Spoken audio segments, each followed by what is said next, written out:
Good morning friends, তোমরা সবাই কেমন আছো? আশা করি তোমরা সবাই খুব ভালো আছো। আর এইটা কি আমি বাড়ছি তোমরা একটু বলো তো, কেউ কি চিনতে পারছো? এটা হলো তাল ক্ষীর। তাল গুলে ওটাকে আমি দুধ দিয়ে ফুটিয়ে ফুটিয়ে এরকম সুন্দর করে রেখেছি। আর এর সঙ্গে হবে রুটি, গরম গরম রুটি বানিয়েছি। আর এরকম সুন্দর করে পাতলা পাতলা রুটি দিয়ে যদি এরকম সাজিয়ে কেউ দেয়, তোমাদের কেমন লাগবে বলো তো খেতে? আর হচ্ছে গিয়ে আমি কোনোদিনও খাইনি আগে এরকম। তোমরা যদি কেউ খেয়ে থাকো অবশ্যই জানিও। আর দেখো, এবার আমি রান্না বান্না শুরু করছি কাঁকড়া দিয়ে।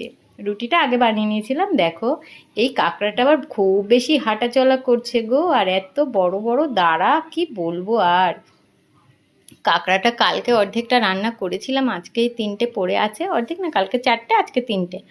তো তারপরে আমি রান্না করছি কি দেখো, ভাত। এবার ভাতের মধ্যে একটা ইন্টারেস্টিং জিনিস আছে যেটা আমার ভীষণ প্রিয় আর অনেকের একেবারেই অপ্রিয়।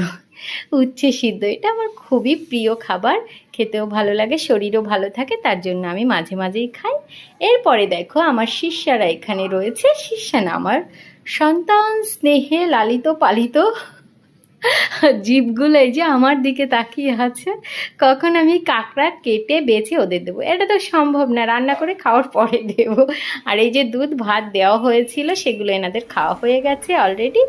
এরপরে দেখো, আমি নিচে গিয়ে চা দিতে গেলাম এই দাদাদেরকে। ওই দেখো, পিলারের উপরে চা রেখেছি।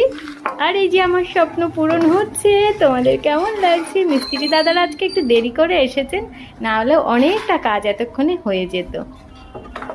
তো যাই হোক, তোমাদের কেমন লাগে এরকম আমার স্বপ্ন পূরণ হচ্ছে, সেটা তো আমার আনন্দ হচ্ছে। আমার আনন্দে তোমরা কি কেউ আনন্দিত হচ্ছ?